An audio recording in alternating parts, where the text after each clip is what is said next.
So imagine waking up to soldiers patrolling your neighborhood. That's the reality some South Africans will face over the next year as more than 2,000 troops are deployed to tackle gang violence and illegal mining in 5 provinces. The move has brought relief for some communities, but critics warn it won't fix the root causes of crime in the country. We have a security expert's assessment for you in a moment, but first, here's DW's Diane Haka-Kalubi. This isn't a war zone. It's a neighborhood in Randfontein, South Africa, where illegal miners have set up a gold processing operation just a few meters away from people's homes. These soldiers have been deployed as part of a government effort to put a stop to different types of organized crime. Illegal mining has grown more prevalent in recent years, with the government saying it accounts for 3.69 billion euros in lost revenue.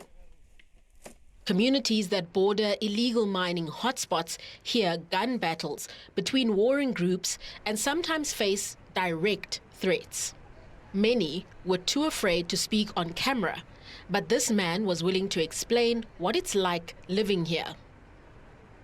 At night, it's not safe. And as we grow up here in this place, it was very quiet. Now, these days, when we try to reach them, tomorrow they'll come to your house. By the time the soldiers arrived, the illegal miners had run away, leaving behind generators, baths, drums, and metal chains used to process gold. So the soldiers behind me have started destroying the materials used for illegal mining. The drums are something that are called pendukas, which is a Zulu word that basically means to turn. So they are trying to destroy as many of these drums as well as the baths that are laying around here so that they can't be used at a later stage. South Africa's President Cyril Ramaphosa authorized the deployment of 2,200 soldiers to major cities in 5 provinces. This includes Johannesburg, where gang and drug crimes have taken hold in the neighborhood of Westbury. Turf battles between 2 gangs, the Fast Guns and the Varados, have left residents like Valerie Lebon fearful. She says many residents believe that there are police officers in cahoots with the gangs. I'm one of the people who's been praying and asking for the military to come in because what we have realized is, and a lot of people say that when you speak to them, don't you know that there's fast gun cops and there's Varado cops? However, she is concerned that the deployment won't solve the neighborhood's underlying problem of unemployment, which she believes leads many youngsters into gang life. Here's a mother, she's 45, still strong, she can go and work, but there's no opportunities for her. This child of hers, who's now 18, finished matric, sees the hunger in the house and blah, blah, blah. A drug dealer grabs him and he becomes a dealer, a runner. And that is how my community have gone to the ground because of lack of opportunities. It hurts me. Critics are concerned about sending troops who are trained for combat, not police work, into communities. Military and police leaders say soldiers have been given additional training to avoid civilian clashes and say they will stay in their lane as required by law. We don't have those ambitions to be policemen. We remain as soldiers. That's why we're saying we'll give those enemies, we'll create conditions that will make it impossible for those criminals to continue to operate with impunity. Some analysts have questioned whether the deployment will solve the larger problem of growing organized crime. I think it's partially an admittance that there's a fundamental failure in our police force, our police service. If they can't do the basics of dealing with organized crime and dealing with drug-dealing neighborhoods and criminals running guns and drugs throughout certain city districts, if one of the core competencies of a police force has gotten to such a low point that they are calling in the military, then we have a fundamental issue with how our police are structured and operating. Despite these concerns, residents in the affected areas tell us they see this deployment as a win. But they also want to see long-term changes that will ensure their safety after the troops depart. Earlier, I spoke to Dr. Anine Kriegler, who researches justice and violence prevention at the Institute for Security Studies in South Africa.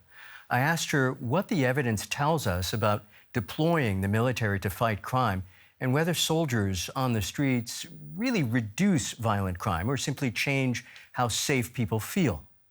It's been done a number of times before, and it's seldom been properly evaluated. They tend to be sent in, and then when they leave, it's unclear whether anything has changed or not. The evaluations that have been done show that it is possible that sending in the army can have a short-term stabilizing impact on an area, but it isn't sustained because it doesn't make any difference to the underlying drivers of violence. Are there lessons that you can derive from what little study has been done from those chapters that should inform government officials or military leaders today about what worked and what didn't? The first key lesson is that what they do while they're there is, of course, critical. If they are just there to be a show of force, to general visibility, boots on the ground, that is not going to make any significant difference. It will possibly comfort communities in the short term who are desperate to see some kind of response from the state. But there are long-term structural changes that need to be made both in the criminal justice system and outside of the policing sphere and outside of the law enforcement sphere to make those changes. So that means intelligence-led investigations, ensuring that the criminal justice, the organized criminal networks are in fact dismantled and disrupted in the long term. What about this whole thing worries you the most? I think what worries me the most is that there doesn't seem to be a clear articulation of what will be different afterwards. What is the success criterion? What is going, there've been a lot of statements about what will be done while they're there, but then what? How will the situation be different in a year's time once they are withdrawn from that area? That is not being made clear yet at all. You're saying that essentially this could just be a temporary Band-Aid? Definitely. I think the government is saying a lot of the right things in terms of saying that this is temporary. They realize that this is not a holistic solution, but there still isn't any sense of how will they and how should the rest of the country and the rest of the world assess whether this was a success or not? What are those criteria of whether a meaningful change has happened? There's another worry here that we haven't really touched on. Some people are concerned that sending soldiers who are trained for combat rather than community policing is asking for trouble, especially in densely populated neighborhoods where there's already distrust for law enforcement. Do you feel that way? Yes, that is a very serious concern. And the previous times that the army has been deployed in areas like this, including related to the COVID lockdown, there were a number of incidents of use of force that seem completely beyond the bounds of what would be expected of the police. One of the reasons there's been quite a delay since the announcement was made by the president about a month or so ago is that there has been a great deal of training and work on the coordination and command structures to ensure that kind of thing doesn't happen again.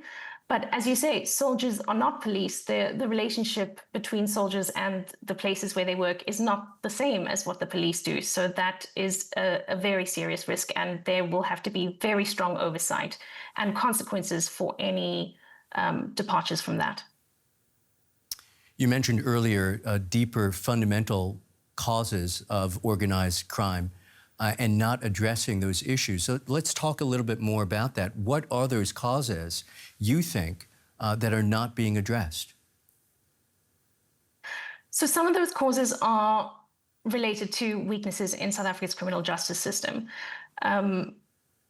Challenges that the police have had in terms of putting together strong investigations, getting convictions, really dismantling and getting the intelligence necessary to structurally unmake some of these very strong organized criminal networks. And that's not just the police, it's also in prosecutions and so on. But of course, the main drivers, especially in places like Cape Town, where the problem is gang violence, are socioeconomic. There are very good reasons why young men, boys really, are being attracted to gangs in these areas. There are no other options for them in some places. And unless those socioeconomic, spatial, and traumas that these people live with every day are addressed in a very targeted way in these areas, the magnet will still be there and people will still be drawn to these exact same ways of life and the violence that goes with it. Paint a picture for me, Anine, if you could. Somebody who's never been to South Africa. You talked about the fact that crime is rampant, that people are very concerned about it. Just walk me through the day. A typical South African citizen wakes up in the morning. At what points during the day do you worry about crime, and what kinds of crime are you concerned about? Interesting question, and I have to say that there is no typical South African citizen because of the legacy of apartheid and I think we still have the highest level of inequality of any country in the world. So the disparity in what an ordinary day looks like for a South African is astonishing to people who haven't seen it. But I would say for a middle-class South African, it's mostly property crimes, so burglaries, thefts, but also robberies, street robberies with a knife or a firearm. Those would be the main concerns, as well as robberies in the home. But for people in the most deprived areas, it is a moment-to-moment risk of attack and violence at any second. The extent of firearm availability in these areas is so vast. There are just multiple shots going off in a day, and people caught, innocent bystanders caught in the crossfire, including children in many cases. So a lot of variation, and it depends entirely on where you are.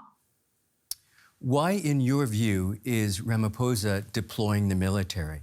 Is it good optics, a show of strength, or is the situation so dire it does in fact require drastic measures? The situation is extremely dire and does require drastic measures. The question is this that measure? I think it's absolutely understandable that this call was made because this didn't come out of nowhere. His announcement was on the back of a number of calls from different communities in Cape Town and other parts of the country saying, we're desperate, we don't see the police, and there are shootings here every day, and we need to see that the state takes this seriously. So that is a very understandable call for help from communities. And then, of course, it's relatively easy to send in some troops as opposed to really facing up to what is not working in policing and in the criminal justice system overall, and how do we begin addressing that properly? So it's much easier to respond to those desperate calls in this way than in the way that will make a lasting difference. Okay, that's Dr. Anine Kriegler. Many, many thanks to you. Thank you.